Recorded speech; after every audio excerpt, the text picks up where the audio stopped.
just a note that most of the workshops today will be recorded. So if you do not want to be featured in the recording, you can also turn off your video screen in addition to your microphone. The recorded workshops, the ones that will be recorded, will be available for viewing later on in the day, and we'll give you some instructions on how to access that later today. Secondly, if you would like to turn on any auto captioning for today's events, you can simply do that by going to the top of the screen. There are 3 dots. So click on the 3 dots and it will bring down a drop-down menu, and you can see the highlighted part here that says turn on live captions. So feel free to implement that if you feel you need that. Throughout the workshops today, we're meant to be very interactive. Each workshop will have dedicated time towards the end for questions, but if at any point you have questions, feel free to type them in the chat, or you can use the raise hand feature and someone will notify the presenter and you can go ahead and speak out your questions if you don't want to type it in the chat. We'll also have time towards the end of the day if you're sticking around for the full day, and we can answer your questions at that point. A note about CCR. So CCR is a formal record of skill development that takes place outside of the classroom. It's a document that you can submit showing all the kind of skills you learned in the events that you've participated in as a supplement to your resume that you'd be using for job applications or further studies. So if you are a Humber student or a Guelph-Humber student listening today and you attend one of our live webinars through their entirety, you will be able to add this to the CCR records. We'll give some more information about CCR and how to get this certified after each workshop today. So please stay tuned until the end of the workshops. And also at the end of the workshops, we'll be giving out a link for feedback, a survey for your feedback about today's events. This is the 5th time we've run an event like this and our very first time doing this virtually. We take feedback from participants very seriously. We use that to inform the next year's planning. So please be honest and share what you need to share through that method. Again, after each workshop, I'll be reminding you about the CCR and how to access that particular feedback screen. So I wanted to welcome everybody here today. This event is brought to you by Humber and Guelph-Humber's Transition to Work Committee. It's a mighty team of 5 of us made up of folks from Accessible Learning Services like myself. We also have Advising and Career Services present, and Community Employment Services. So this is a combined effort that all of us are doing at Humber to try to address this very big need. And we thank you for joining us this time. And if you've attended our previous events, thank you for coming back. Glad we didn't scare you away. The Transition to Work Committee develops and runs events on campus that help equip individuals with disabilities with the knowledge and skills needed to make a successful transition in the workforce. Here are a couple of photos from previous events. On the first photo, you can see that the screen says we are ready to work, and this is an example of when we held this event in person, previous attendees. And the picture to the right of that is one of our previous events where we were hosting a job fair where participants can interact with various community agencies and employers that are looking to hire people with disabilities. So in this vein, we like to continue this work. We feel this is very important. This is also one of Humber's overall part of their strategic plan to have all our students be career ready. So again, thank you for joining us on that front. I would like to spend a little bit of time with a land acknowledgement and really thinking about where we are, what we're connected to. As we gather in this virtual space today, we recognize that we are connected with one another through the winds that blow air into our lungs and through the waters that move deep into the earth and up into the sky. We acknowledge that the grounds beneath our feet is historically the home of Indigenous peoples who were first to live here, to celebrate here, to lament here, and sing upon the lands that we now sit on, many of whom have been forced to leave against their will for other lands. I encourage each of you to visit the website native-land.ca, and the screenshot is here about what that might look like. On this website, you can type in the geographical area that you are based in and learn more about the local Indigenous peoples of the area, the tribal names, cultures, and treaties at play in that area. And this is all in an effort to reaffirm our commitment and responsibility to improving relations between all nations. As we are rooted in these places as a diverse gathering of people, we move into a space of reflection and reconciliation. Please do and visit this website at your leisure and learn more about what is happening in your area historically and today. It's also another part in the spirit of this reflection. We've set this day to be December 3rd. December 3rd is the International Day of People with Disabilities. And the 2020 theme for International Day of People with Disabilities is that not all disabilities are visible.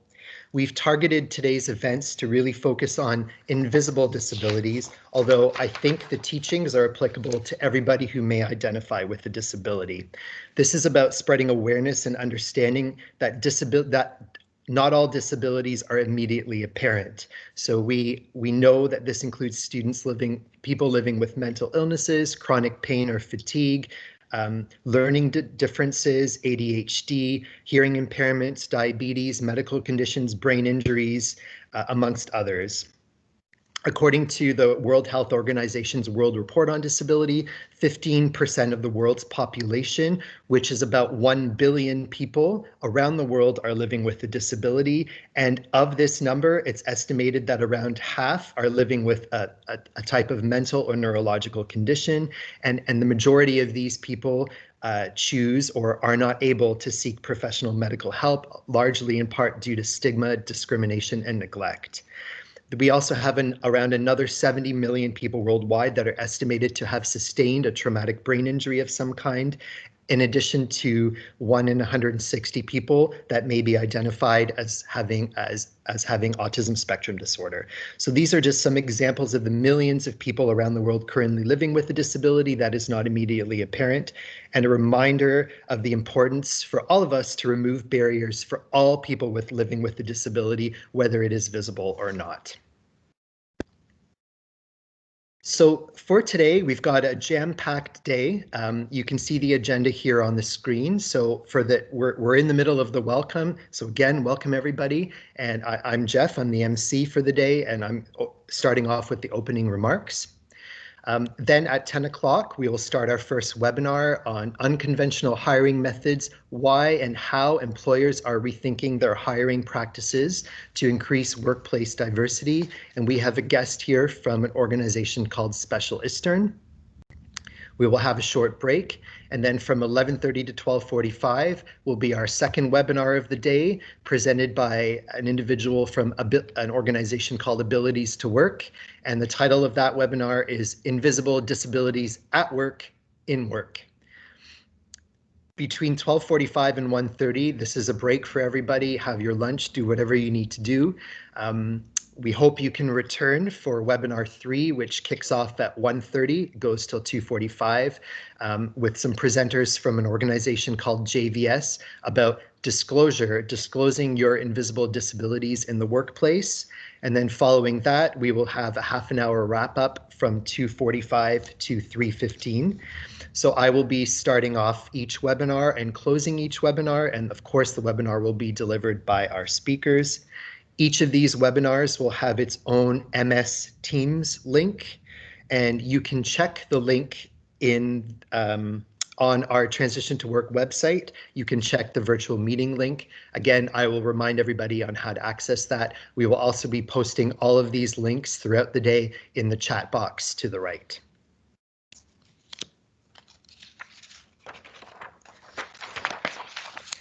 Okay, so thinking about employment and disability, which is what this event is grounded in today, sometimes if you have a disability, trying to access employment supports can feel very much like this, kind of being caught in a maze.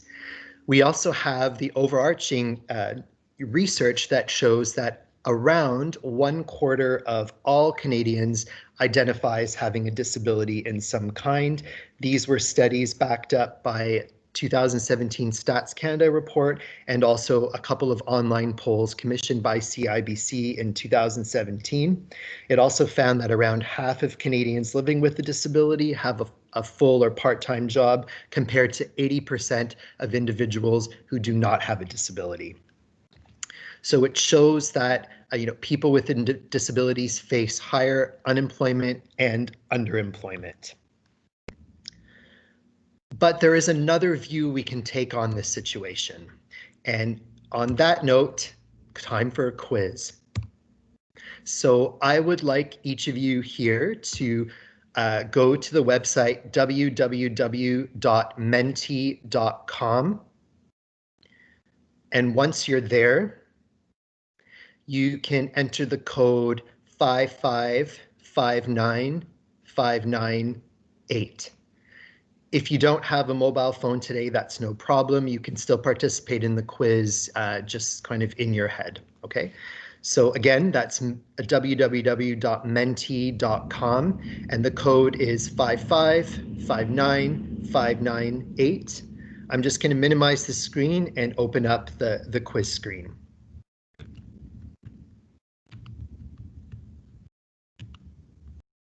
Okay, so we have 3 questions. The first, and they're all true and false. So the first question is, employees with disabilities won't do as good a job as other employees. Is this true or is this false?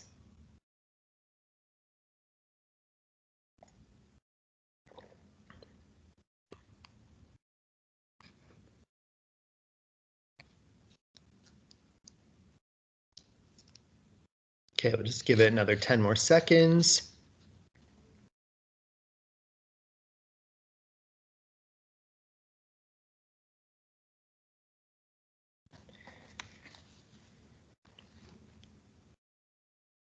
So it looks like everybody is on the right page. We're all reading from the same hymn sheet. This, in fact, is a myth. The truth is, and supported by studies from the Partnership Council on Employment Opportunities for People with Disabilities in 2016, studies have shown that 90% of workers with disabilities rate average or better on job performance compared to their colleagues who do not have a disability. Also, 75% of Ontario small and medium-sized enterprises that employ disabilities report that they exceed expectations. Next question. Someone with a disability won't be reliable and will miss a lot of work. True or false? 不看清上啊！我都真的没有啊！去看啊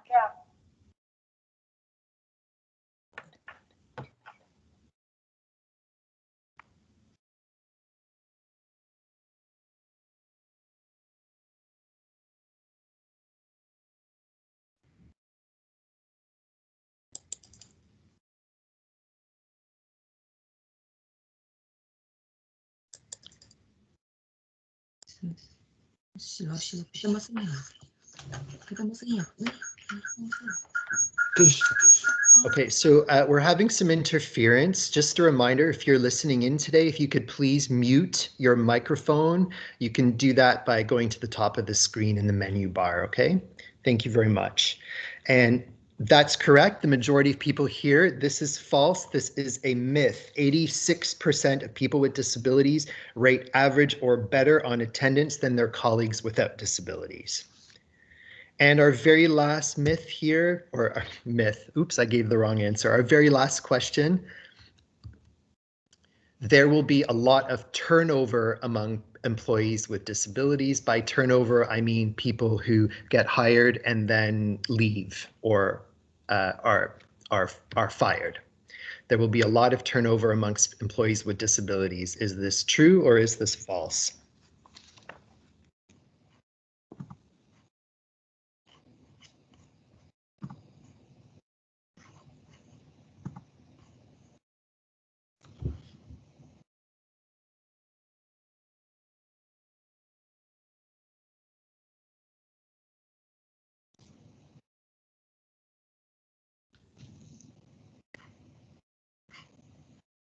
Okay, I'm not sure if anyone is stumped on this question or if for some reason the polling isn't working, but that's okay.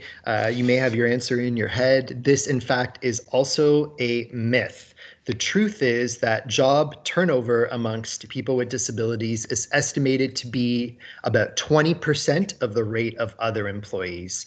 Stats Canada research indicates that in organizations with accessible employment practices, employee retention was 72% higher amongst people with disabilities. So what this is showing us is that employees with disabilities exceed expectations in the role. They have much stronger attendance than people without disabilities and are more loyal and stay in companies for a longer period of time. This goes against all the things that society tells us about people with disabilities in the workplace. And I'm hoping you can learn more about some of the myths and truths about yourself having a disability and working. Okay, so I'm going to just flip away from this screen and move to another one.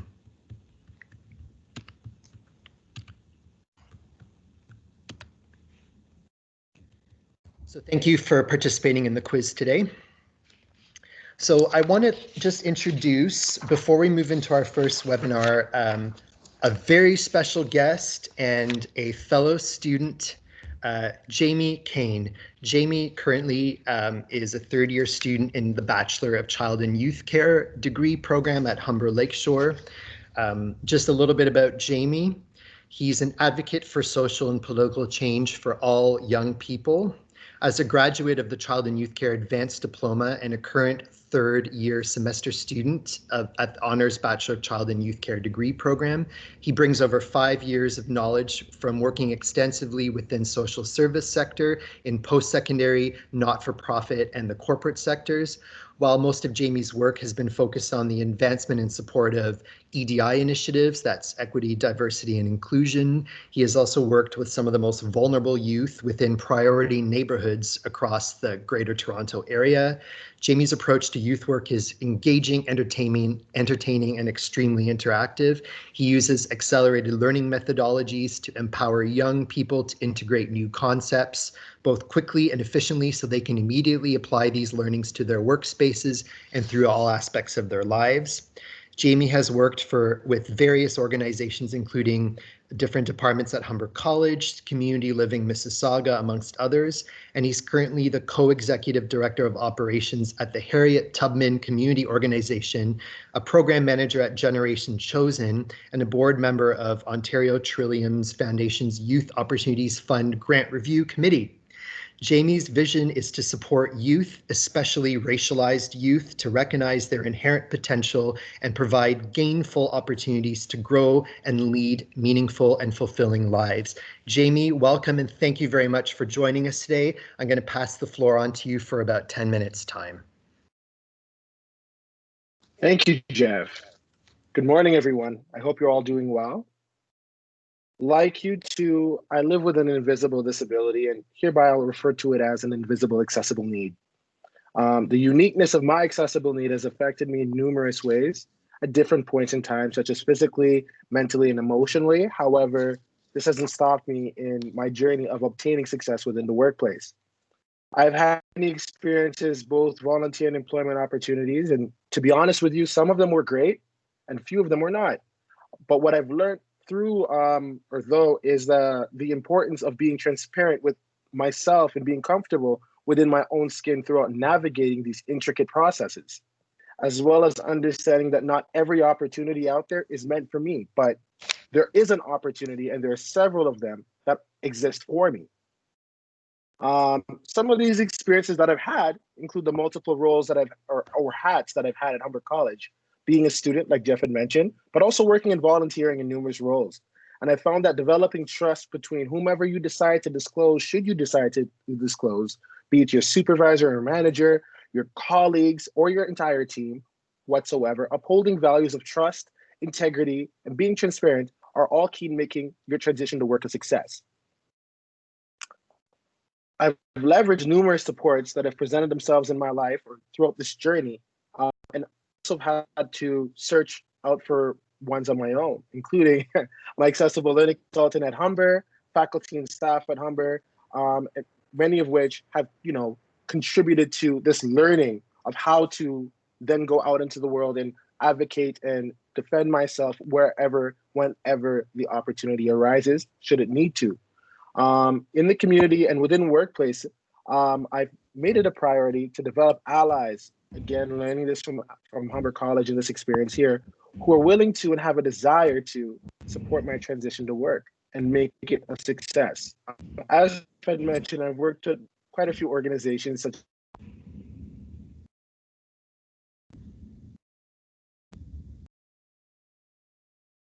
and you are able to achieve it, provided you set your mind to it. And I know you've heard that multiple times, most likely before, but there really is truth in it. There are no limitations that are set other than those that are set or bound by yourself. And I hope that through today's contribution of my conversation, focused on transition to work, you all have been able to take away something, a piece that you're then able to apply to your own lives. Please remember that your disability is your superpower. As you bring wealth of personal lived experiences that inform the way in which you interact, and respond within the work environment that you're in. Leverage that as that is your advantage in the workplace. I'm sending positive vibes to each of you brilliant minds. And at this point in time, if anybody does have any questions, please feel free to use the chat or raise your hand. I will also provide my contact information if we do run out of time for you all to reach out to me should you choose. So Jeff, if we could maybe give 3 minutes, if we're still good for time, Yes. for any potential questions, that'd be amazing. No problem. Thank you.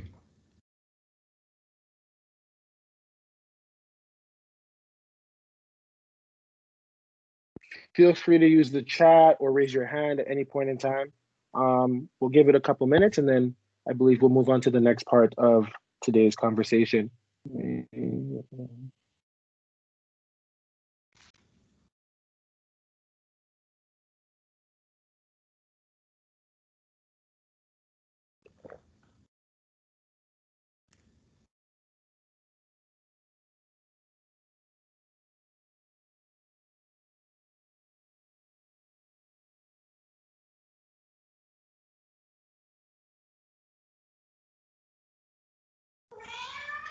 If no one else has a question, I do. Yes, please, Jeff.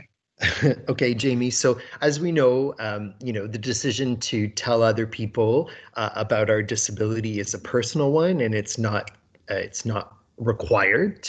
But I'm wondering what helped you become comfortable to share that with other people?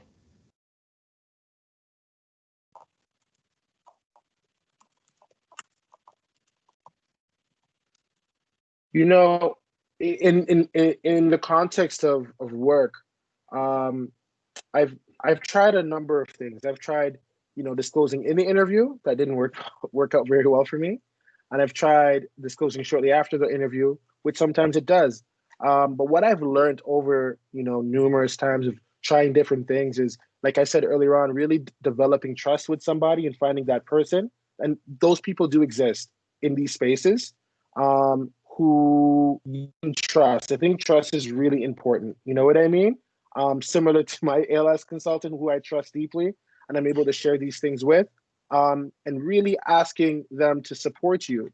Because many times people do want to support, but don't know how to. And I think that's really important as we kind of transition to the workplace, is being able to advocate for ourselves and advocate for what needs that are required for us to be successful in the workplace. So I don't know if that really helped you answer the question, but I can go in more detail and clarify if you need me to. Thank you. It does. It does. And I think you brought up, and thank you again for your comments. Something that I'm walking away from here is that this is really a journey, and it involves you being comfortable in your own skin. People with disabilities being comfortable with who they are, being able to advocate for themselves, and also not done in isolation, right? You brought up the fact that it involves building relations, it involves having trust and operating with integrity, and maybe reframing, is it a disability or is it a superpower? And I like how you mentioned that. So thank you Yes, for bringing indeed. that up. Let's see. I think somebody has a question. Somebody raised their hand. Yeah. So the question in the chat from Kathleen is, you mentioned developing allies. How did you identify those that would be supportive? Well, again, your first bout, your second bout may not always go as planned, but over time you do develop a skill where you're able to see who you gravitate to and who really is looking out for you, especially as a new employee. For myself, it's always who in the workplace demonstrates, like I said, some of those qualities of integrity, of genuine care, as it relates not only to their job, but also as it relates to working with other staff. Who has demonstrated a capacity or an ability to understand or even try to understand what barriers exist for folks who don't necessarily experience or navigate the world through the lens in which they do, right? And a lot of that is trial and error. I won't even lie to you. A lot of it is trial and error, but as you kind of go along, you do develop, you do recognize, you know what, maybe this person has similar qualities to that professor I had. And you find your own way to kind of building that relationship. And I think that relationship is key with whomever you decide to, disclose, and whoever you decide to try to, come on board of your ship, being that ally and supporting you in that workplace. Again, it won't always be your supervisor, and it won't always be one of your team members or staff members. Sometimes it might be your manager. Sometimes it's your director or a board member of some sort. But as you kind of go along through that process, I guarantee that you will find those persons. And again, it doesn't exist in every workspace either. So maybe you take on an opportunity and you felt uncomfortable. I highly encourage folks to lean in with their gut. If your gut's telling you it's a bad move, chances are it's a bad move. If it feels like it's a good move, looking at what an organization or an employer, what their missions, what their values are, which oftentimes are on their website, and also feeling out that interview as to seeing how the people who are interviewing you or person, how they're interacting with you and what kind of people they are. And there's nothing wrong with asking questions towards the end of an interview, or even once you get the job, around accessibility before you decide to disclose, should you decide to disclose, and then determine who could be an ally. Great. Thank you. Thank you for the question, Jamie. Again, thanks for your time this morning. If you're comfortable kind of sharing contact information, as you mentioned, maybe we could display that in the chat box throughout the day, if you're okay with that. Yes, I believe I put it in there a few moments ago. Oh, I do awesome. realize there's a student who has their hand up. Okay. I don't know. Risa, is that her name? Hi. Yes. Hi. So I like that. I like that advice of listening to your gut, because that helps inform your decision about whether or not to disclose. But so let's say after you disclose, how have you managed your expectations aside from the learning curve that you described? Is there something like a Bill of Rights, or, there are kind of soft expectations and hard expectations? So what kind of support is out there that lets us know that, aside from not a great feeling or maybe subtle, like microaggressions or feelings of stigma, are there hard lines that we can really anchor ourselves to, like a Bill of Rights or any set of human rights that apply to us in the workplace? Right. So I will go over that briefly because I mean, we could have a conversation about that for a very long time. But in terms of Bill of Rights or what exists within the workplace and also outside, I think one of the best things that do exist, and I mean, when it works, is the Human Rights Code or the Human Rights Commission. You are protected under that as well as a person who, if you identify as a person with a disability, folks cannot discriminate against you. I've had situations where that's happened, and I've definitely pushed the agenda forward to going through that process. And I mean, it does work. It can work. It does work. Does it always work? No. But that's one thing that you can definitely take some time to review and understand that. And I mean, if you do feel like one of your rights have been violated under accessibility or disability, I would encourage you to bring that up. Again, where the ally piece comes in, perhaps there's someone or they themselves can be someone who can help you navigate that process as well. Depending on where you're working as well, they may have their own human rights office, and you can definitely forward a complaint or to them, and they would do an investigation. Similar to Humber College, who has a human rights office.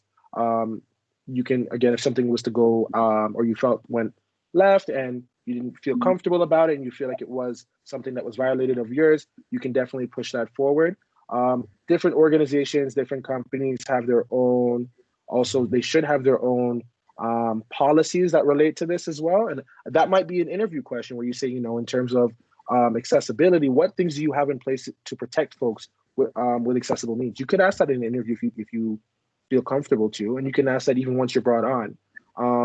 There's never a wrong time to ask questions, and there's never a point where you stop asking questions. Always ask questions, and always do research as well.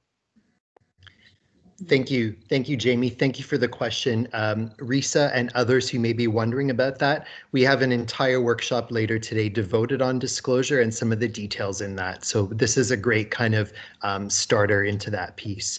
So again, thank you for those. If there are other questions, again, feel free to put them into the chat. I'm just thinking about our time, and I want to make sure we honor the time commitment for our workshop. So again, big shout out to Jamie for your time this morning. And we will proceed.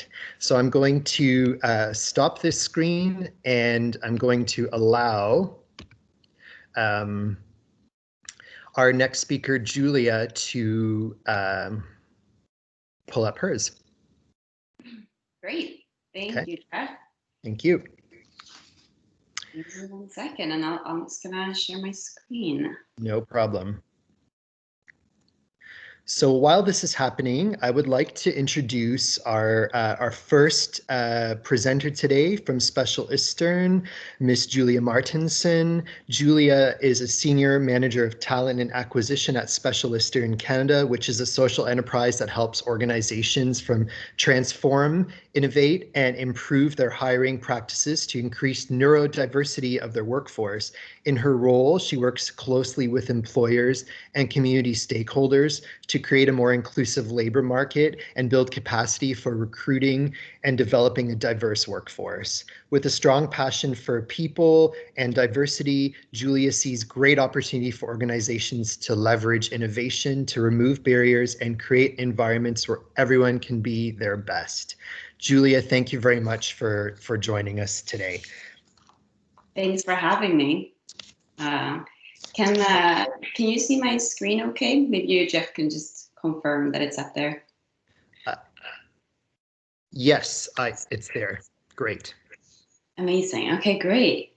Yeah, so hi, everyone. I'm very happy to be here and very happy to talk about some topics that I'm very passionate about. So as mentioned, my name is Julia and I'm part of Specialisterne Canada.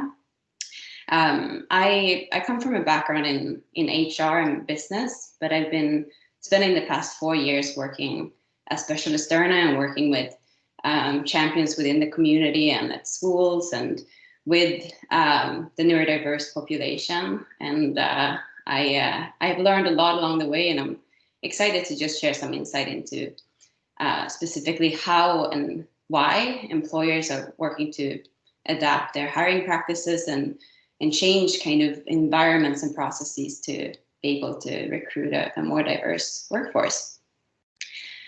So for today, we have a few learning objectives and main topics. And as mentioned, the first one is to look at that why, or the reasons why employers are working to diversify and also to hire more people with disabilities. And also discuss how they're doing that and how you as a job seeker from a diversity group can effectively engage with those processes as well. And then I'm as well going to give an example of some alternative ways that employers are hiring, and also explain how we work at Specialisterne and how our model fits into this. One thing to note is that when I go into examples and I give examples of how employers do this, just keep in mind that every organization is very different, and they will have their own strategies and motivations and so forth. So what I'm trying to do is just to show some very common strategies and reasons, but it's really important to recognize that just as the human population, organizations are very diverse in their way of thinking too. I have a couple of ground rules.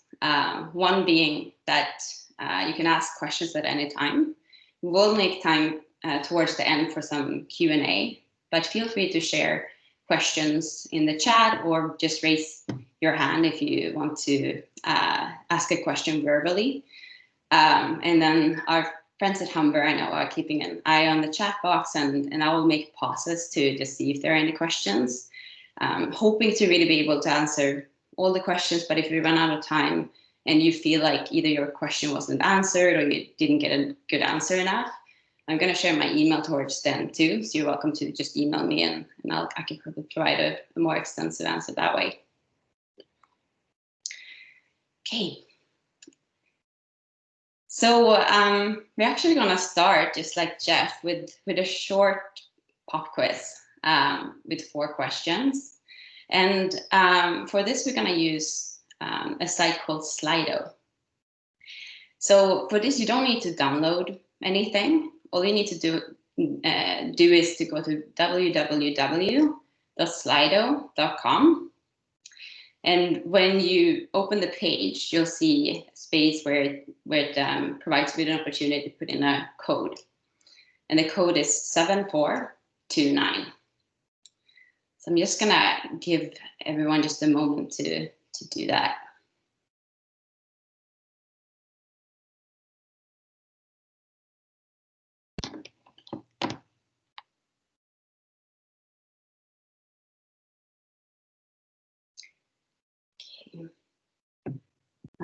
Then I can't see the chat box myself, but maybe if the Humber team can let me know if it seems like anyone is having any issues, we can try to troubleshoot.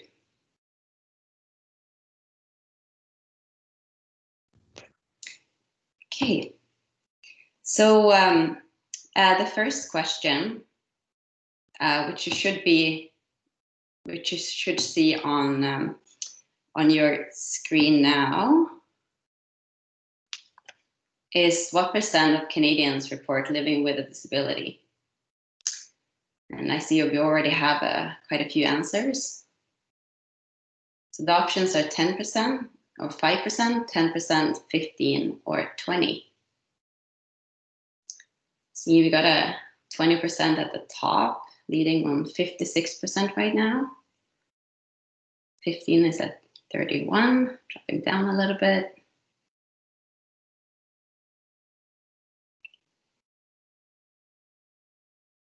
Give it a few more seconds.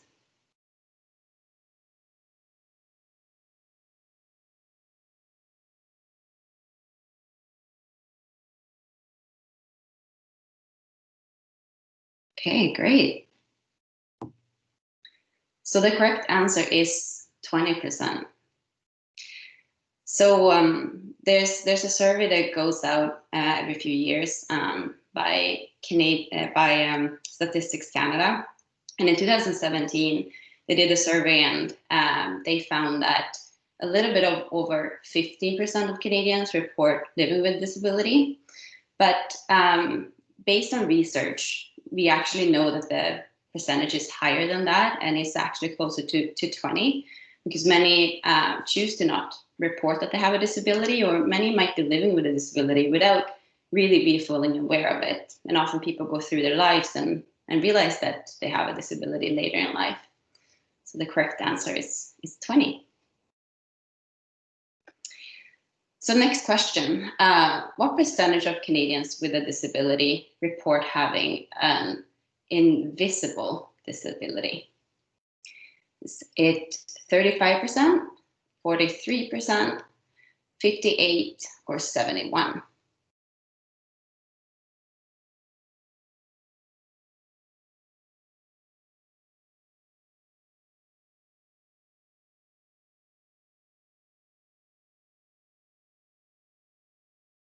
A little bit more diversity in terms of answers here. Interesting seeing the graphs jump around a little bit. So right now we have 35% as the leader.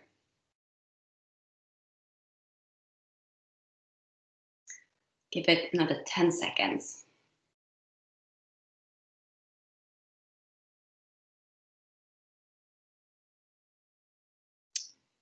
It's very interesting. So the correct answer is actually 71%. So almost 3/4 of the people who do report living with a disability has an invisible disability. Within that category, we have so many different examples, as many of you might be aware. Anything from learning disability to anxiety, to OCD, autism, and so forth. It's a wide range. And what's really interesting, and this is something that is a little bit of an issue in a sense too, is that when you think about the symbol for disability or accessibility, most people would picture a wheelchair.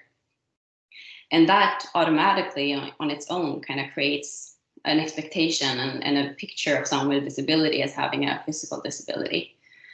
So it's really important that we work to just raise awareness around the diversity of disabilities, how many it affects, and that many of them actually are not visible. So next one, what percentage of Canadian employers report that they can't find the talent they need? So in other words, how many employers say that they are really struggling to find candidates that meet the needs of their organizations in terms of skills and so forth? So the options are 15%, 21%, 48%, and 62%. We got a strong leader here, 48%, 63% currently. Give it another 10 seconds.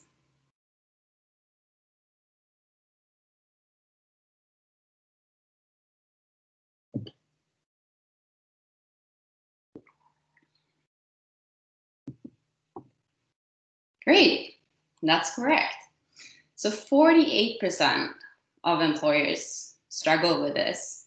And in today's labor market, it is really tricky for companies to find the talent that they need. And there's an increase in certain industries and job areas where, for example, technology is going really fast, and the talent pool has not yet built the kind of skills that they need, and so forth.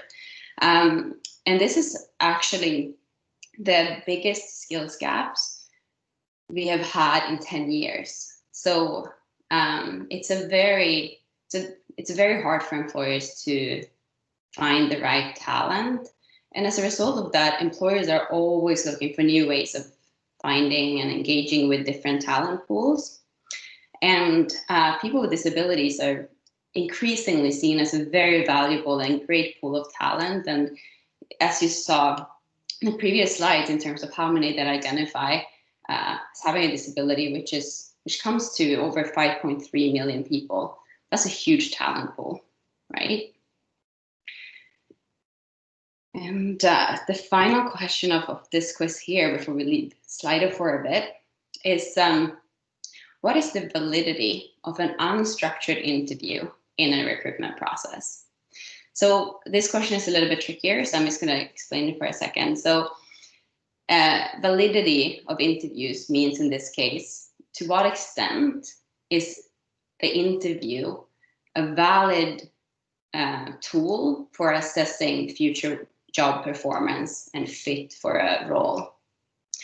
And an unstructured interview is an interview where there's a lot of room for the interviewer to kind of improvise and ask questions based on the responses and make decisions based on very limited criteria. There's a lot of room for human interpretation and subjectivity. We got 39% leading. We got 11, 20, and 70.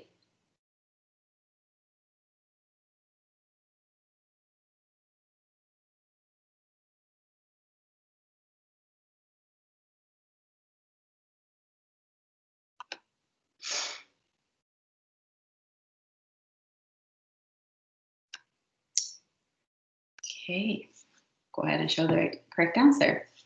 So it's 20%. So that means that using an unstructured interview gives the interviewer a 20% chance to predict future job performance. And this was a big research done by someone named Drew Fortin and some other individuals that are really focused on predictions. So predicting performance based on data. So if we think about how employers typically recruit, the most common ways of assessing talent and figuring out who would be good for a role, most employers actually use interviews. And the interview is something that's been used for decades. And today, more and more employers are starting to realize that that's not an efficient way of assessing fit for a role, and that we need to innovate and come up with new ways of assessing fit for a role, because they're just not valid as tools for that. Okay, great. Thanks everyone for participating. Just gonna switch back to presentation. Here we go. So next up, I'm just going to give a quick overview of Specialisterne and what we do, so you have that context. So Specialisterne is part of a global organization. There's a Specialisterne in 13 countries worldwide. And it was founded in Denmark by someone named Torkild Sonne.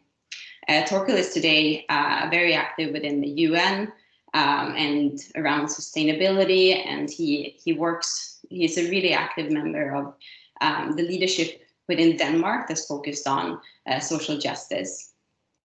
And Torkild started Specialisterne when his son was diagnosed with autism, and he started to do a lot of work within the community to try to understand what that would mean for him and for his family. And he quickly realized that his son on the spectrum would maybe struggle in their employment, and that the odds didn't look that great. And this was back in 2004, so our society has come very far since then. But back then, there just really weren't that many good employment options for those on the spectrum, and they were often excluded from meaningful employment. So he started Specialisterne as he also worked within the business, where he hired a lot of people. And from his point of view, the problem when it comes to unemployment and underemployment of those on the spectrum is the processes and the work environments. So he set out to change that. And since then, the organization has grown across the globe. So the global goal of all these organizations is to enable 1 million jobs for people on the spectrum or others who have other forms of neurodiversity or neurodivergence. So I'm going to talk a little bit more about neurodiversity in a couple of slides. But we work with employers to really enable a more inclusive labor market by innovating processes and creating better understanding for neurodiversity in the workplace, and improving and adopting environments so that they can work well for anyone. And we are very focused on the business value, and we work on the employer side. So what's different if you compare it to many other service agencies that are focused on accessibility and employment is that the employer is our client, and we work to help them be successful, as well as the people that are being recruited into the jobs. But we are really working to directly adapt, help businesses adapt, and proving that this talent pool is really valuable and that they need to find new ways of engaging effectively with it. We're very focused on providing end-to-end support as well. And that to us is one of the key for our successes. So we provide support from start to end, meaning that we provide support to job seekers throughout the recruitment process.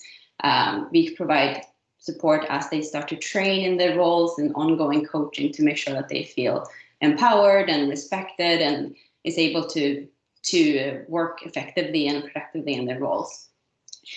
And similarly, we provide support to the employers. So we spend a lot of time helping them understand and break down the barriers that the current processes embed. We also provide ongoing support to managers to help them develop their way of communicating and how they manage their workforce to really help everyone work better together. So for us, it's not about changing individuals or just providing support to individuals. We see the change within the business and change in environment and change in management styles as important. And then another piece is that we're very focused on innovating and constantly building on our successes. And we do this both in collaboration with employers as well as the people that are hired through our program and the broader community. And this year has been especially a good opportunity for that. And we've spent a lot of time adapting our whole program to make it virtual and without sacrificing accessibility and so forth. So it's been a really interesting year for us. And at the end of the day, we've had a chance to really change a lot of our processes for the better too. So it's good to see something good coming out of a year that's otherwise pretty challenging. I'm going to do a quick pause there and see if there are any questions in the chat.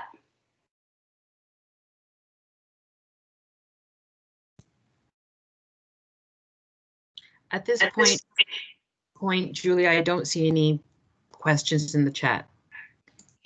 Great, I'll keep going then.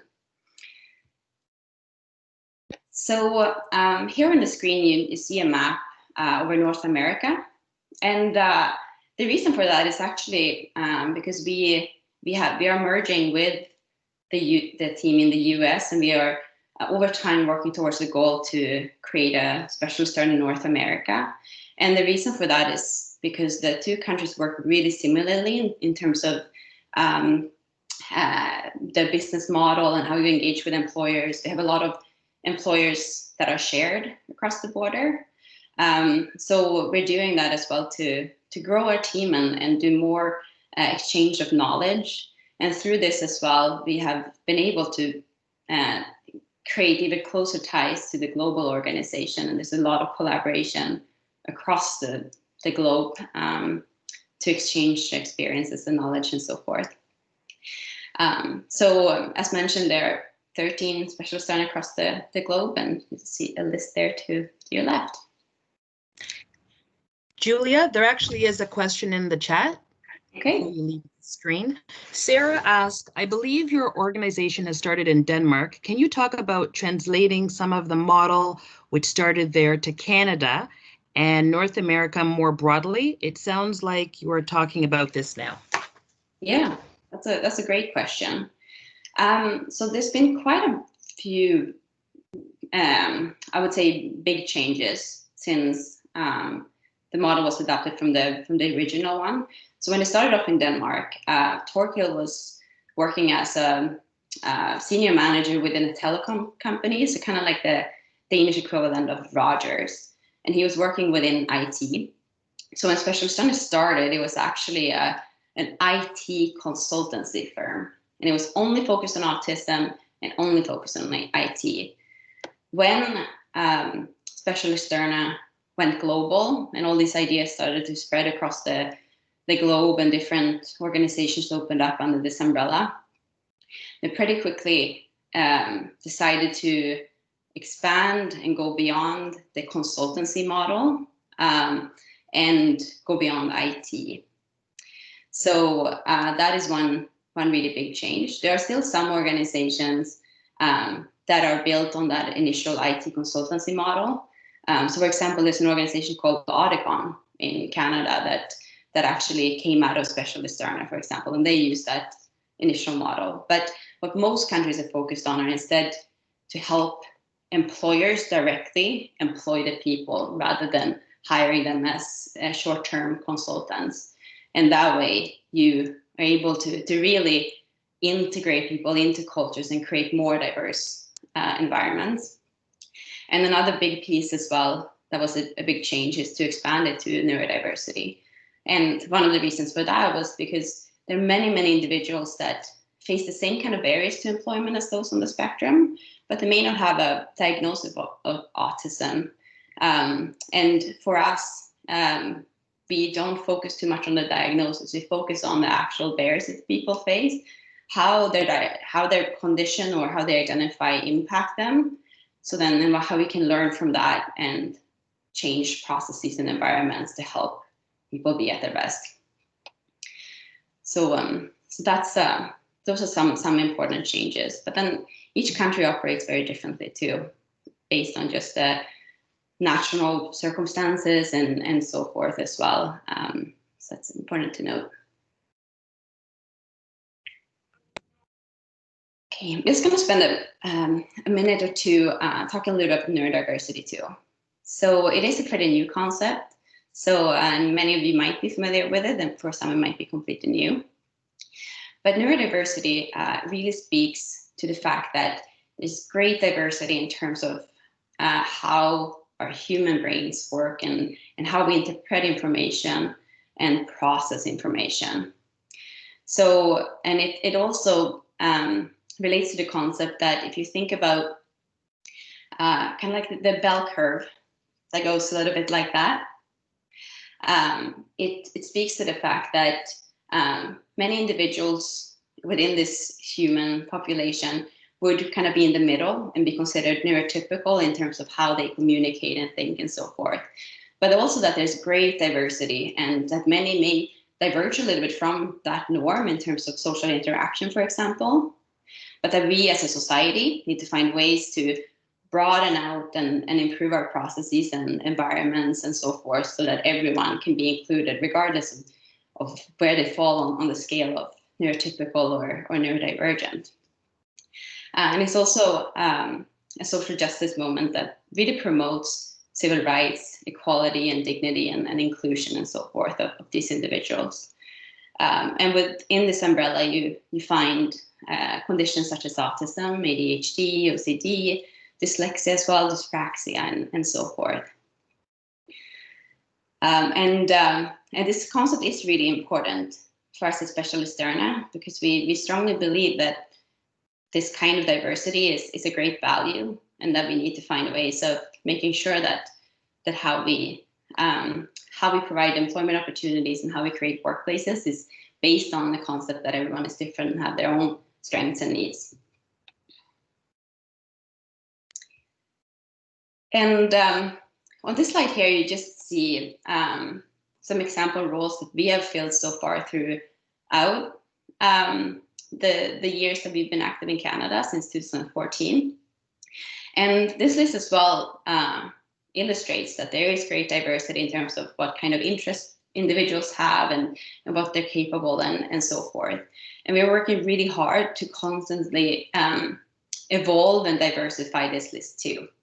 Often when we go to employers, we really from the beginning try to help them move away from, for example, IT roles, because that's a common stereotype that people on the autism spectrum should be good in IT, and we're constantly working to break down those kinds of stereotypes. Okay, so for the next, we're going to come back and talk a little bit more about the actual recruitment process towards the end of the presentation. But for now, we're actually going to go back into Slido, and I'm going to display a question in there. And when you submit your answers, your full answers won't be displayed, but instead it's going to create a word cloud, so we can try to together see some themes. So find your way back to Slido on your browser. The question that I'm going to pose is why employers are working to hire more people with disabilities. So what do you think some reasons are? And within the answers, you can submit as many answers as you want. And the maximum words you can use for each answer is 50 words. So you can use supporting just keywords, for example, if you want to.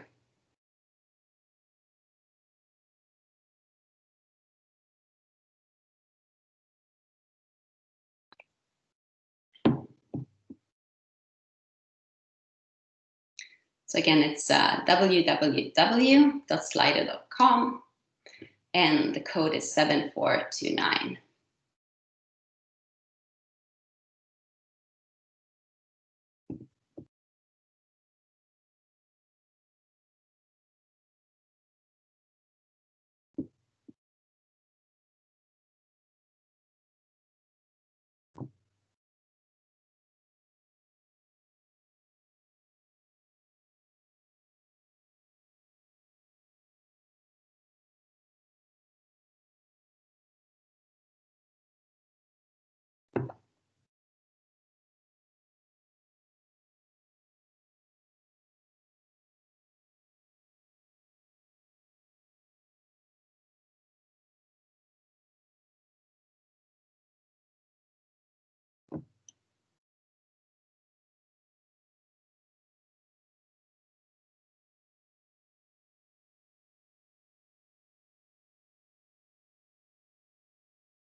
Okay, we'll give it another 10 seconds.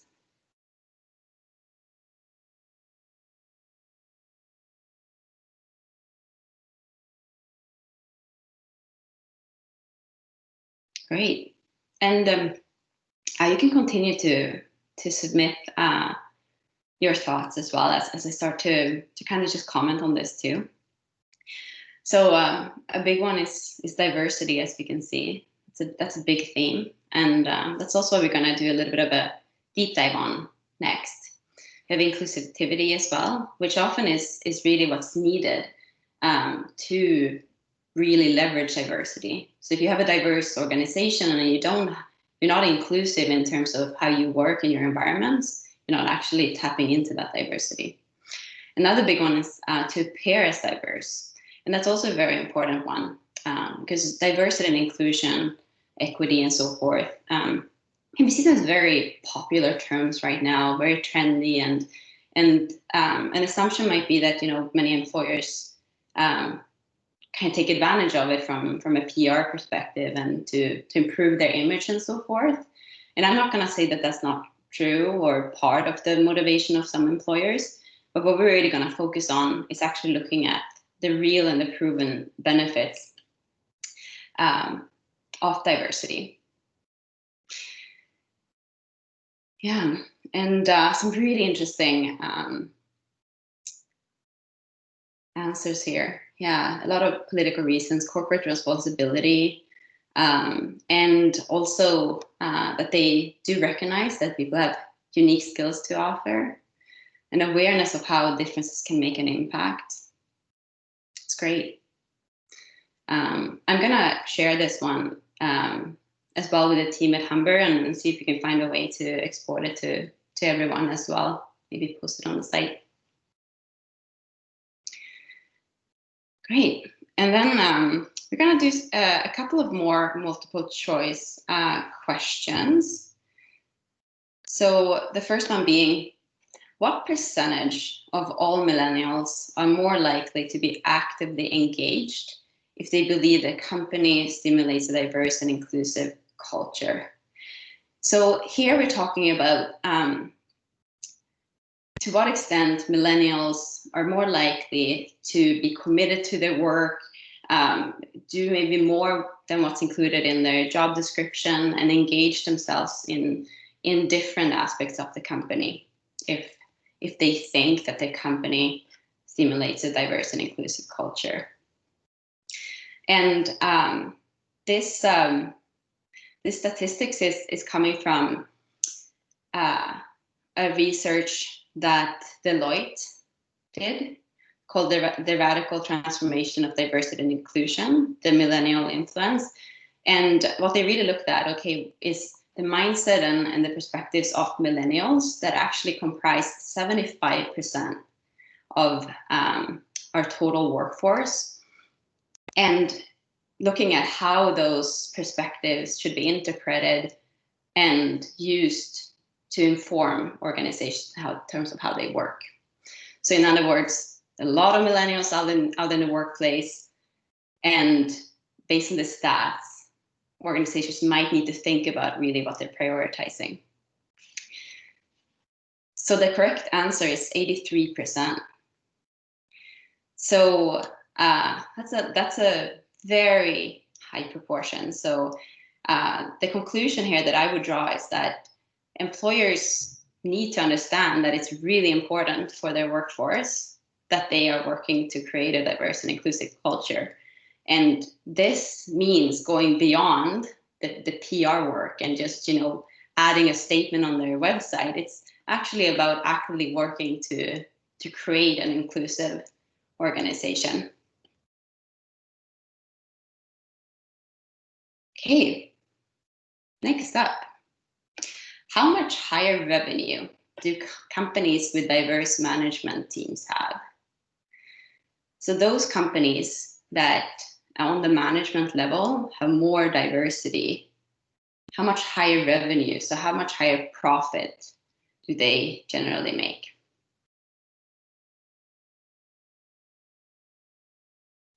And the options is 5, 11, 19, or 25%. And this statistics comes from Boston Consulting Group. They did a study called How Diverse Leadership Teams Boost Innovation.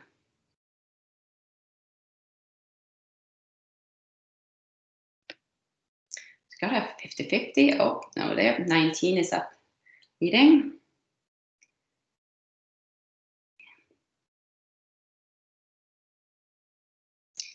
So the right answer is 19, so 58% of you were right. So 19% more profit, that's quite a lot of money. And as we know, companies care about profit and financial stability. And this study involved both companies in developing and developed economies. And what it really showed is that those companies with above average diversity on the leadership team reported 90% more payoff from innovation. So they looked at how, for example, new products, new ideas, new ways of doing things, how that impacted the profit and how that tied into that diversity.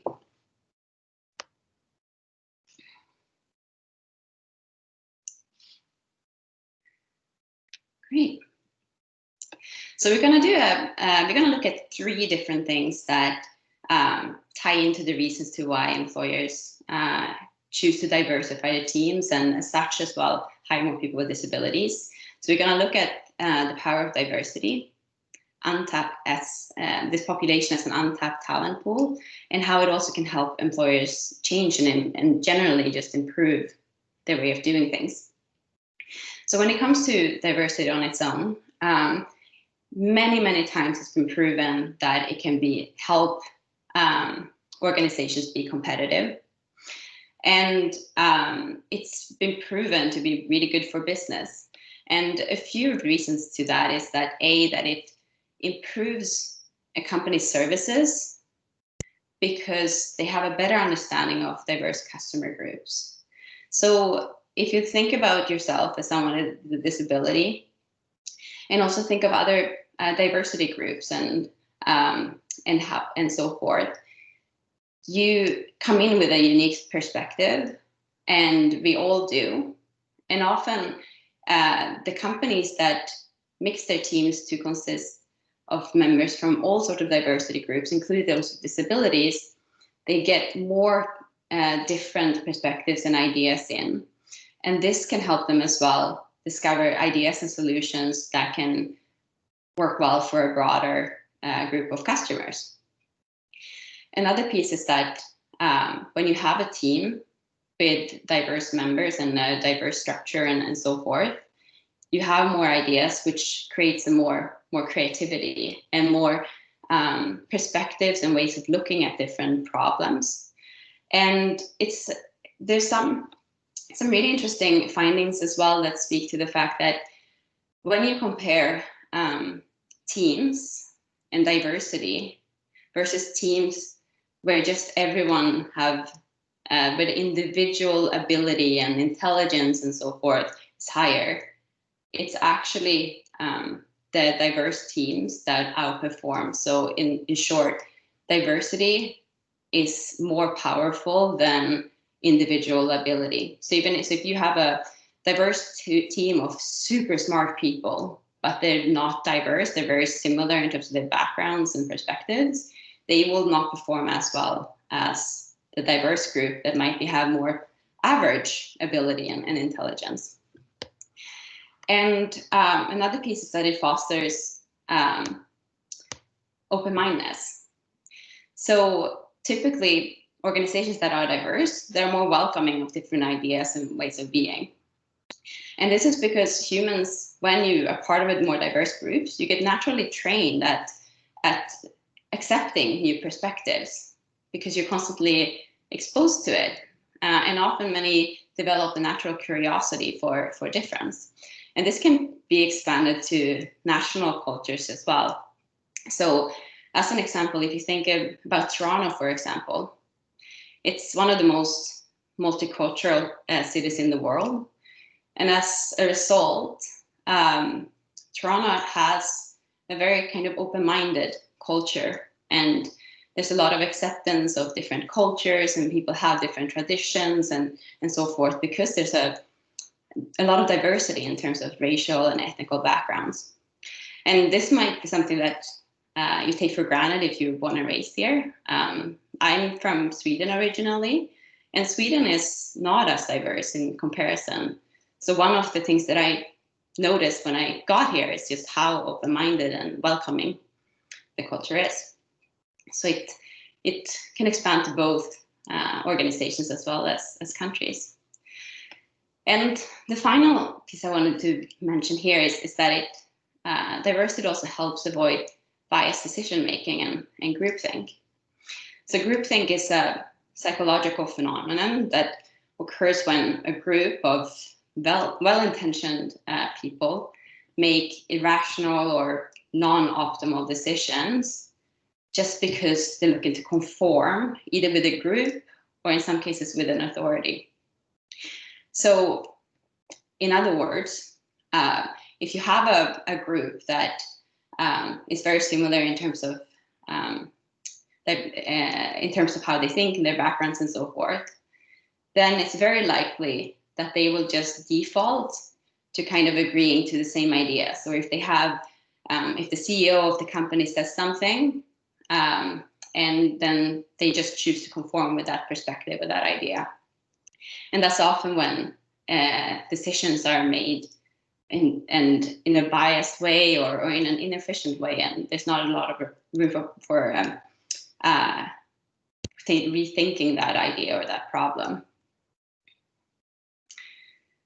So here on the slide, you see a table of decision makers, and we have an authority standing up, and he's saying we need more dissenting opinions. And then you see four white men who, just like him, dressed in the same way, which really in this case indicates that they have a very similar background. That's what the image is trying to tell us, and they're very likely to just say yes. While the woman in the picture, she's actually trying to say something, but she may not get her voice heard. So if you think about this picture, if you instead picture a table of very diverse individuals with different ways of thinking and perspectives and so forth, it's more likely that someone would actually say, well, maybe we should rethink that, or what about if we look at that this way, and so forth. Hi, Julia. Yeah. There's a student who has a comment in the chat. Val feels we don't really think Toronto is the most accepting culturally wise. Some people that live in Toronto, doesn't matter their background, aren't as welcoming as they seem, from her personal experience. Yeah, absolutely. I think my personal opinion is that Toronto still has a very much need to have work to do. So it's not complete, and we have to constantly work to improve things. And while many might be open-minded and welcoming, there are many people that are not very accepting of difference and might be discriminating and so forth. And I think it's there's no country or city or place anywhere in the world where we have reached the kind of inclusion that we want to. So we have to constantly see it as a journey where we work together to raise awareness and constantly make improvements with the vision of a more inclusive world. We've come a long way. If you think back a few decades where women didn't have the right to vote or colored people couldn't sit on the bus, those were actual realities, and we've come a long way. But then if we want to look ahead and look 50 years from now and try to picture the kind of world that we want to see then, and constantly just work together to get closer to that. But I absolutely agree that Toronto is great and better than many other places, but there's still a lot of work to do. So that's a great comment. Thank you. Another comment from the chat. Cassandra states, from a disability perspective, I have been more discriminated against outside of the school system. The term equal opportunity employer is a smoke screen. Yeah, thanks for that comment. That's really important too. And often, in my experience as well, is that schools have come a really long way and are really focused on accommodating their students and constantly making improvements to create a more inclusive classroom and so forth. And some employers have as well started to make some really good progress in the area, while some have not. And that's also what our organization is focused on, is to help those that have already started their journey, but also start working with those that are really just getting started and have a lot to learn. When it comes to equal opportunity, absolutely, it's for the broader group, in case that's something new, it's part of the Human Rights Code, and it speaks to the fact that everyone should have equal opportunity to employment, but the systems doesn't actually accommodate that. So even though an employer might say they're equal opportunity employer, they might still use systems or processes that doesn't accommodate that, and it can be a very tricky piece to address, and but there are positive changes being made. And for example, within our government, they are an example of an equal opportunity employer, and they have started to try to adapt their processes and create more flexibility within their processes in terms of how they recruit, for example, to adopt more innovation. And when you see those kinds of changes, even in the public service, that can need more time for innovation. But when you're starting to see those changes, to me, that's a really good sign of that we're going in the right direction, and over time we'll continue to overcome many of those barriers. Risa has also included in the chat, which highlights the importance of regulated standards and protections for individuals who identify as having a disability, like the Human Rights Code, and an advocacy organization that has a voice. Yeah, absolutely. And I would say that it's important that we empower organizations that are really focused on breaking down those barriers and creating equal opportunity in reality, but also that we involve individuals in every step along the way, and that we learn from the people that we are trying to support, because they are the experts, and working as well too within non-profit sectors as well as the private and public sector to diversify the people that are part of the decision making too. So that's a key priority as well for us and many other organizations in the community. Okay, I have a few more in the chat. David asks, can the business corporations understand the people through disabilities or unable to? Sorry, can you repeat that? Okay, it says, can the business corporations understand the people through disabilities or unable to? If I'm interpreting the question right, so it's asking whether businesses are capable of understanding and accommodating disability. So I think the answer is that some businesses are, some are not. Many are working to find better ways of doing it, and also to broaden themselves based on the fact that it is such a diverse population and it's not a one size fits all. So I think there's again a lot of work to be done, but many are making great progress, or at least trying to, which is the first step towards improvement. Yeah. Okay, there's a few more questions in the chat. Maybe we. Yep. I'm wondering, maybe we'll do one more, and then we'll try to get through a few more slides and circle back. Okay. So Sarah asks, Risa, yes, the process for pursuing a complaint should not have as many barriers as the first speaker alluded to, and PWD need organizations that highlight what our rights are so that we know when it may make sense to do so. Mm-hmm. I think that was more of a comment than a question, right? So yeah. But I'll just say that I completely agree with that. Often it's important by both individuals and the organizations that might be supporting them to really be aware of the rights, and also how accessibility laws and employer obligations tie into that. So for example, you have AODA that is meant to really create a framework for this.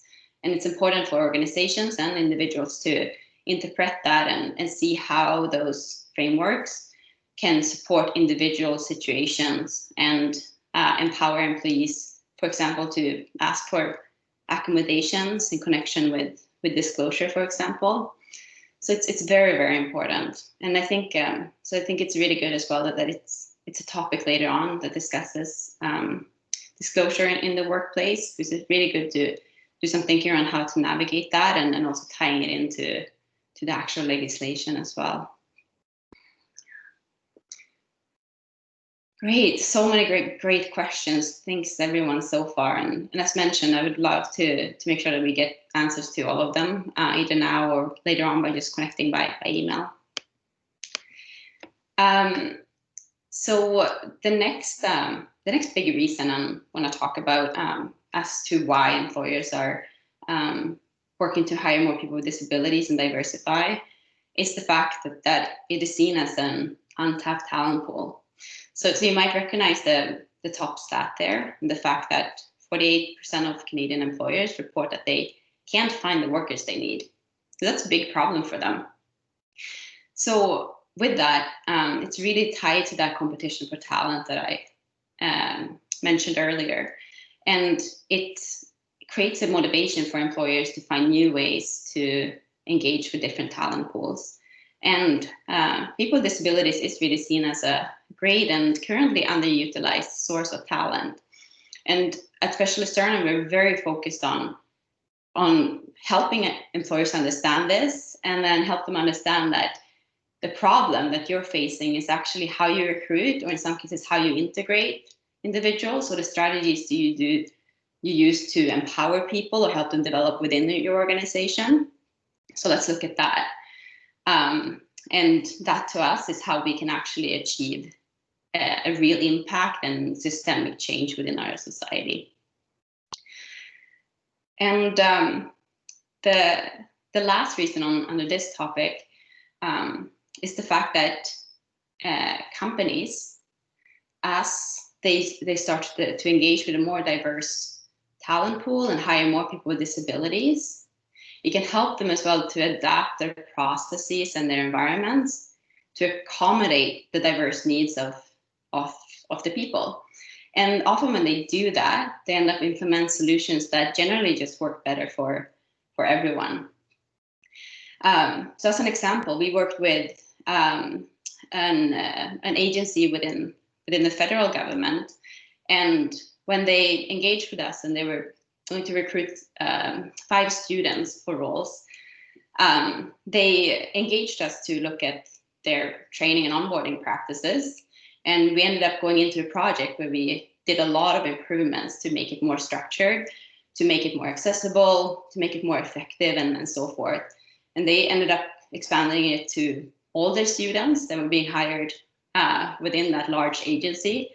And they saw a huge improvement in productivity and speed to productivity. It was increasing by 20% across the whole organization for that group of students that used those new structures. That's an example of that. And this ties in as well into the concept of universal design. So universal design is the design and structure of an environment so that it can be understood, accessed, and used to the greatest extent possible by all people, regardless of their age or ability.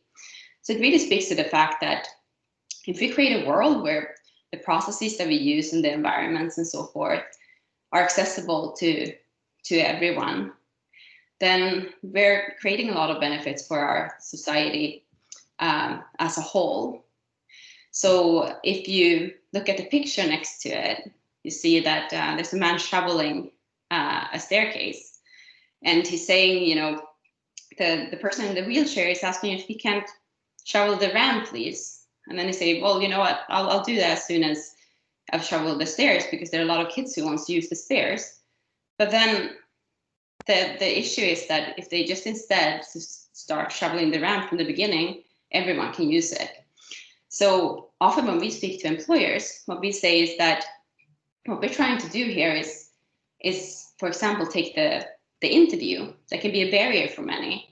And if we, rather than just creating a process that's specific to one part of the population that might be the neurodivergent population, for example, and create a side process with them, why don't we instead look at your whole process as an organization and help you find better processes that work better for everyone, but also doesn't discriminate around against the job seeker population we work with.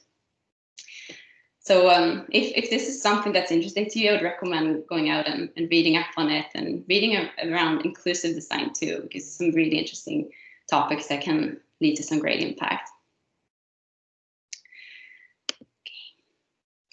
So next up, and in the interest of time, I might skip over a few slides, but there will be this deck will also be available on the Humber's site as well afterwards. But we're going to look at how employers are doing this. And we're going to look at for some broader strategies, and then look at some more practical examples, and also how you as a job seeker can engage with employers that are looking to diversify. So one piece that we touched upon already is innovation in recruitment, and that many employers are looking to create better and more inclusive practices. An example of this is using practices that are more focused on competencies and what actually matters for the job, and finding effective ways of actually assessing that, because that creates a more fair opportunity for people to apply. Another piece is awareness and education. So trying to build more understanding within organizations and helping teams and managers and so forth be excited and appreciate difference. And another piece is that to really, when employees come into the organization, find ways to really empower them and also help them grow within the organization. So it's not just about getting a job, it's about starting a career and turning it into something sustainable and meaningful. These are some 3 pillars that we see a lot with the employers that we work with. Some are become quite a bit on their journey, and some have a long way to go. That's just the reality. When it comes to the interview itself, I myself like this cartoon quite a bit. That speaks to the fact that, you know, we have Steve here. He's just gone through an interview process, and the hiring manager, the decision maker, says, you know, Steve, we can't offer you the job. I know that you'd be an expert at building houses, but there was this other candidate who was really, really good at talking about building houses.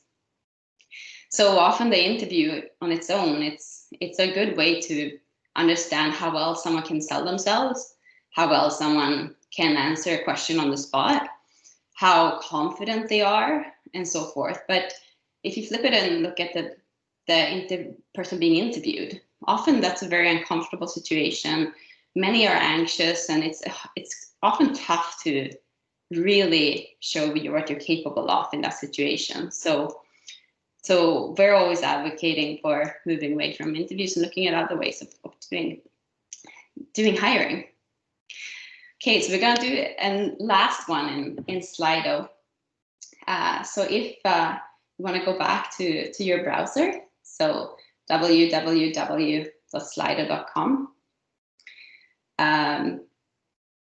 There's a question there that's asking what you need to feel comfortable, productive, and respected at work. So think about when you're in the workplace, or if you don't know because you've never worked before, think about your school, and if there's something that's really important for you to be productive and comfortable and respected.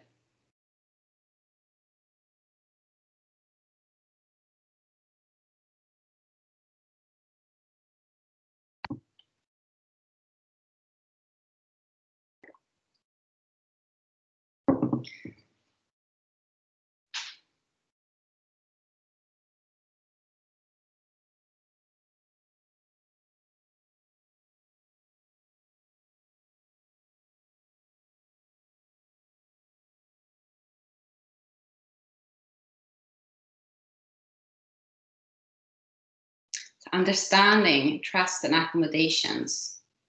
3 really important factors. It's great. Yeah. And this really resonates with me. One thing that's really central to our approach at Specialisterne is to focus on individual comfort zones and working with each individual to understand what they need to be comfortable and in what situation they do feel comfortable, and what we can do to together expand that comfort zone to include the workplace, working with their manager, working with their peers, anything within the physical environment as well as the social environment. And that really as well is connected to trust and understanding and so forth. This is great.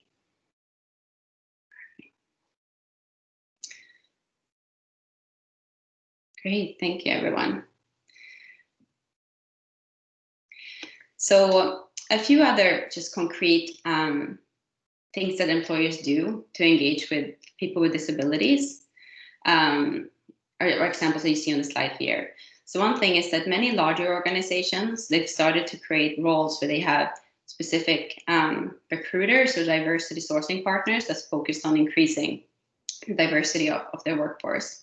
A lot of the banks have that role within the organization.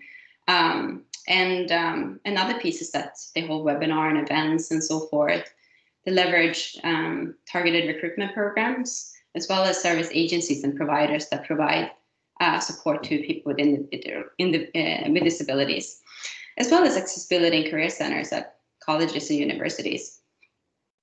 And there's a wide range of organizations that work with job seekers with disabilities, a few examples here. And another example, for example, of a diversity sourcing partner is Matt here, who works at HSBC. And he's currently actually looking to engage with job seekers with disabilities that he haven't yet had a chance to introduce to HSBC's way of hiring. So if someone would be interested in connecting with Matt, I'm happy to forward. This is just a screenshot from an email he sent me. So I'm happy as well to provide that email directly to anyone who's interested if you just send me an email.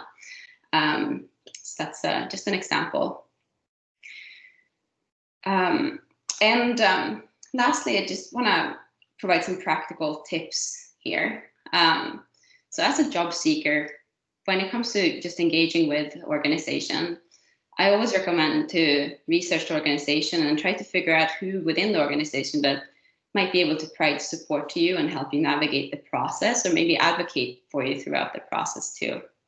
So, for example, a diversity-focused recruiter might be a good option. And another piece is to focus on your strengths. And when you're within the recruitment process, the recruiters, they really want to know what your strengths are. So taking some time to understand and try to identify those, either on your own or together with someone that knows you pretty well, might be a good idea, and think about how to communicate those. And another piece is that is to be a little bit selective in terms of the roles that you apply for, so that you don't just apply for any roles and submit general cover letters and so forth. In some cases, it might be good to be a little bit more selective, so that the organization as well sees that you spend some time understanding your skills and how they apply for the roles. And identify your productivity needs as well, and think about if those are things that you might need to disclose either throughout the recruitment process or when you get into employment. This ties into disclosure, and I won't mention that right now because there's a workshop coming up on it, but thinking about why and how, when, and to whom you might want to disclose. And a final tip is to leverage your network, and think about people within Humber College or other individuals within your network that might be able to just support you in navigating the job market and navigating recruitment processes, or maybe even they might even have connections that you can leverage in order to get through to an employer. So I'm looking at the time. It's 11:13. So I think I'll actually pause there. The only piece that I didn't get to today was just our model at Specialisterne and how we do things, but we've actually covered a lot of our guiding principles throughout it. But if you are someone that would like to learn more about our way of recruiting, or want to explore just engaging with us to access employment through us, do reach out, and I'm happy to send more information on it over email.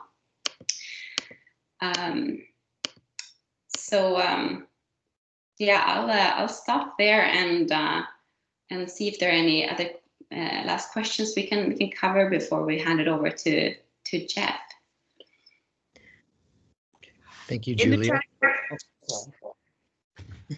There were some questions or comments, but one of the ending questions were, will people be patient with you if you can't understand the concept quickly and when you're having trouble with following multiple instructions at the workplace? So I think kind of referring to our employers and my experience in those situations.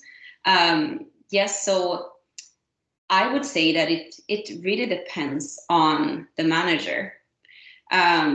We, within our organization, when we identify organizations to work with, we work with people pretty high up to identify the right managers that generally are open to developing their management capabilities and their communication, and are also interested in the kind of change that we're trying to see.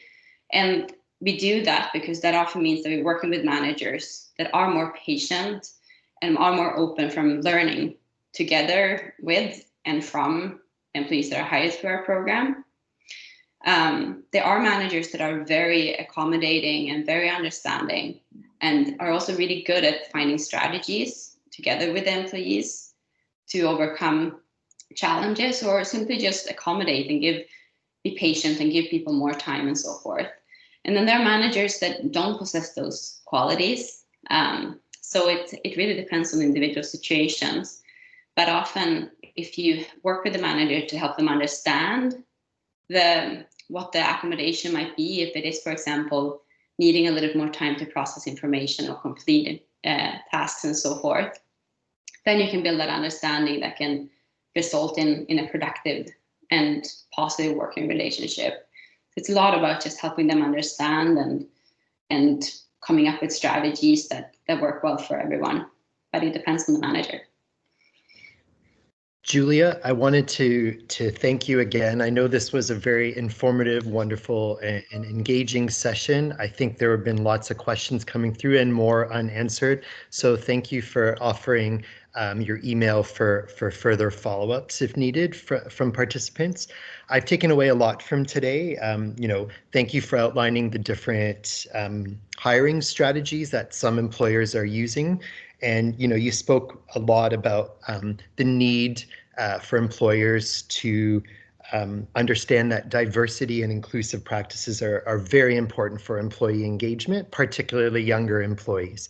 So I appreciate that. If I can just take some time to share my slides to close things off for today. And again, thank you so much for your energy and focus and helping us out here at Humber. Appreciated. Thank you. Thank you very much.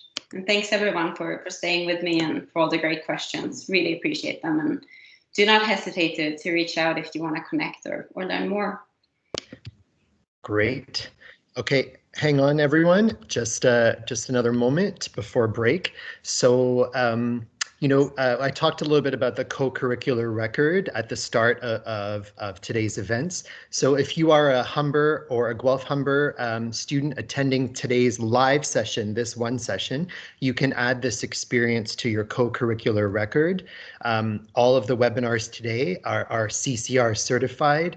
There's an entry for every webinar. So for today, if you want to include that, and you've attended to the end, so thank you.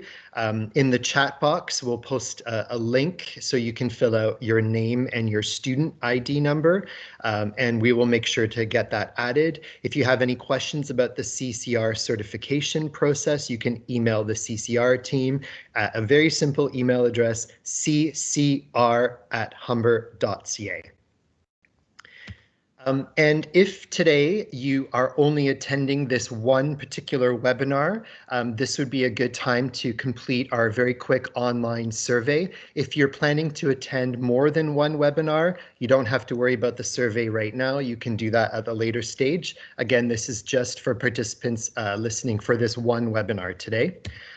There will be a link posted in our chat for the survey. You could also go to our URL, which is listed here. Or you can scan this QR code right now to open the survey on your phone or device.